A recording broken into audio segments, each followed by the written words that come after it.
Ating Nasa winner. linya na, puntahan natin Sige. ulit si Tatay Romualdo Albia. Good morning, Tatay. Good morning po, Ma'am DJ Chacha. Good morning. Ano pong palayaw ninyo? Tatay Romy po ba? Gusto nyo itawag ko sa inyo? Maldo lang po, Maldo. Mando. Opo, Ma- opo, Ma'am. Mando po or Maldo Maldo? po, Maldo. Ayan. Maldo po, Maldo. Sige po. Tatay Maldo, medyo familiar po itong pangalan ninyo. Tama po ba nagko-comment kayo sa Facebook? Nakikita ko po yung pangalan nyo. Opo, Ma'am, kasi idol kita eh.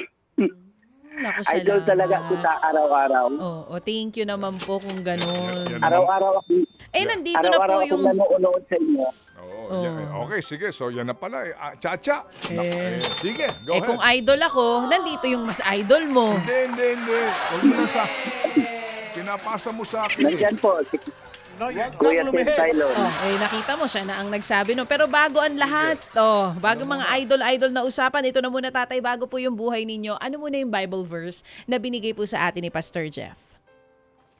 Kawikaan 3:5 at sa verse 6. Ito po, Ma'am, basahin ko. Sige po. Magtiwala ka nga sa buong puso sa Panginoon at huwag manalig sa iyong sariling karunungan. Alalahanin mo ang Panginoon sa lahat ng iyong ginagawa. Ituturo niya ang tamang landas. Yan, malinaw na kung anong ibig sabihin ng Bible verse na yan. Since 2021 po kayo nanonood sa amin ni Pastor Jeff sa segment na What's on Your Mind. Ano pong naitulong nito sa pang-araw-araw niyo pong buhay, Tatay Maldo? Talagang marami talaga, Ma'am, mga natutunan ko doon sa yung mga verse na binigay ni Pastor Jeff talaga.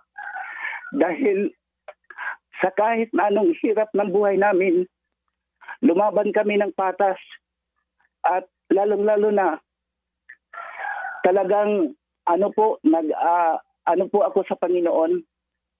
Kaya nga nananampalataya ako sa Kanya ng lubos at ibinigay ko ang aking sarili sa Kanya para po alam ko siya lang ang makatulong sa amin sa lahat ng oras.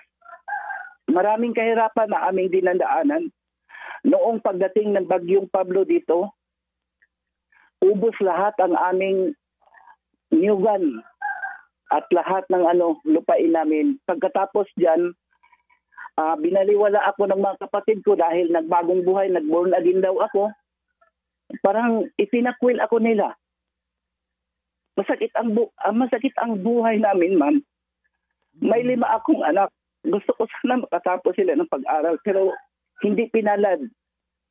Yung 2 lang ang nag-aaral ngayon, isang college at isang grade 11. At may apo din ako. Na iniwan ng kanyang mga magulang. Ako na po ang nagpalaki. 3 months pa. Kinuha ko yung bata sa kanila at ako na ang nagpalaki. Ngayon, grade 3 na po siya.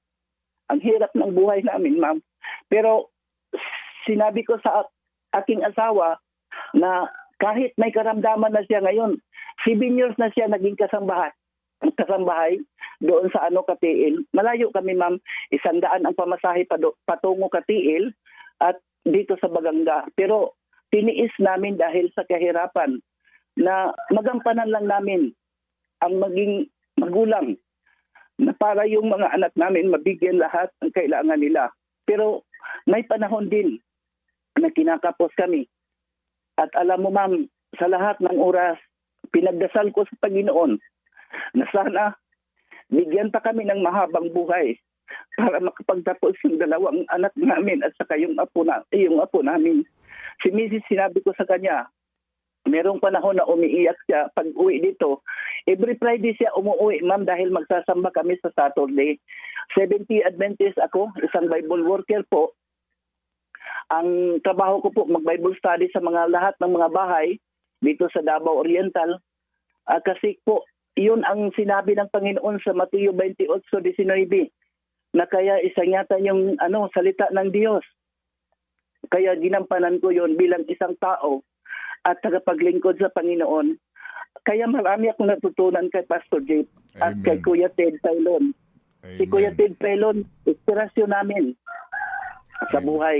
Dahil ang totoong balita nasa inyo po, ma'am.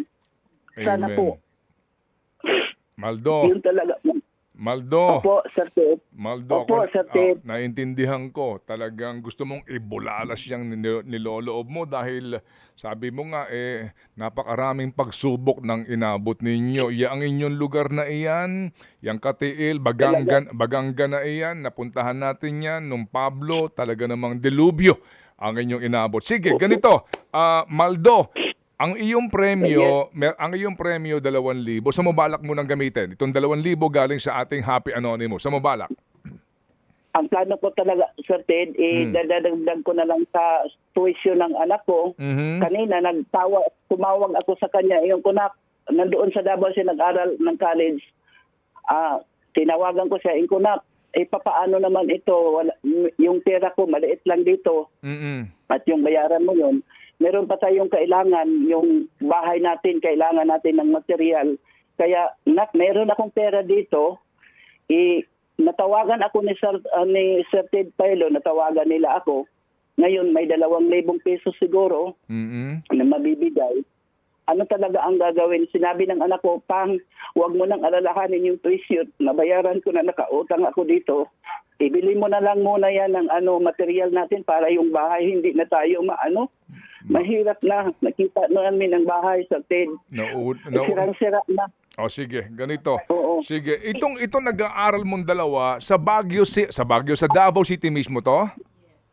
O sa Davao City yung isa nandito po sa amin, Sir Ted. Sige, ano yung eskwelahan sa Davao City? Anong kurso nito? Tourism po. Babae ito, babae. Babae, ipapasa ko na lang yung Sige, picture dahil malayo. anong eskwelahan niya? Nakalimot ko, Sir Ted, kay dili manggod ko suhitoan ang Davao, Sir Ted. Okay, sige. Oo. Pero private school 'yon. Di po, may po. State College? Ma- State po- University? Opo. Okay, sige. Opo, siguro yun. Itong nandiyan sa inyo sa Davao Oriental na nag-aaral. Anong kurso sa nag-aaral? Grade 11 pa siya, Sir Ted. Grade 11 pa. Okay, sige. So grade 11 pa lang siya. Ganito, kailangan mo kamo ng pera pampagawa ng bahay nyo. Yes po, Sir Ted. Ganito Dahil muna ha. sila- Sige. Maldo. Ayaw naghilak karon ba ha kay relax ka lang kasi hindi pa tayo tapos dito. Kung talaga nakikinig ka sa amin, nanonood ka sa amin, padala ka sa amin ng Opo, videos sir. ang bahay mo. Papadala namin yung 2,000 kung saan mo balak gamitin yan. Tapos tatawag kami sa iyo ulit. Yung 2,000 na yan galing kay Happy Anonymous mismo, okay? Opo, Sir.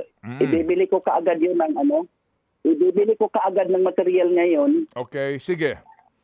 Anong material yan? Bubong? Plywood? Hindi, yung kahoy talaga, yung ginabas, Okay. yung ginabas. Sige. So papadalan ka namin 2,000 tapos padala mo kami ng video at tayo ay muling mag-uusap. Okay ka ba? Salamat, Sir Ted. Sige. Okay ra ko, Sir Ted. Sige, galing ito kay Daghang Happy salamat Anonymous kaayo. mismo ha. Abangan namin itong iyong mga ipapadala at saka tayo mag-uusap. And to God be all the glory, Maldo. Amen. Amen? Salamat kaayo, Sir Ted. Kanunay tagyod mong ginaampo kada buntag sa akong prayer kada buntag every 3 o'clock in the morning nag-prayer ko para sa inyo. Na hinaot unta nga tagaan mo maayong lawas Amen. kanunay sa matag adlaw. Amen. Amen. Salamat na marami. Kailangan natin yan. Kailangan natin yan. Yung prayers para sa ating kapwa, kailangan natin yan. Mabuhay ka, Maldo, at muli kaming tatawag sa iyo. Pasalamat ka kay Happy Anonymous. Bye. Thank you. Marami pong salamat sa lahat ng Happy Anonymous, lalo na sa nagbigay ngayon sa amin nagtulong. Sana po pagpalain kayo ng buong may kapal at bigyan kayo ng mataas na buhay. At siksik, liglig, umaapaw na blessing para po marami pa kayong matutulungan. Amen. Sana po may awa ang Diyos sa inyo. Amen. Alam Amen. kong kayo kayo talaga nga nagtanim na malipayon, nagtanom nga malipayon mo ani og kadagaya. Amen. Mo Amen. na sa Lord. Sige. Thank you. Salamat na marami. At muli kaming tatawag kay Maldo Albia ng Bagangka, Davao Oriental. O sige.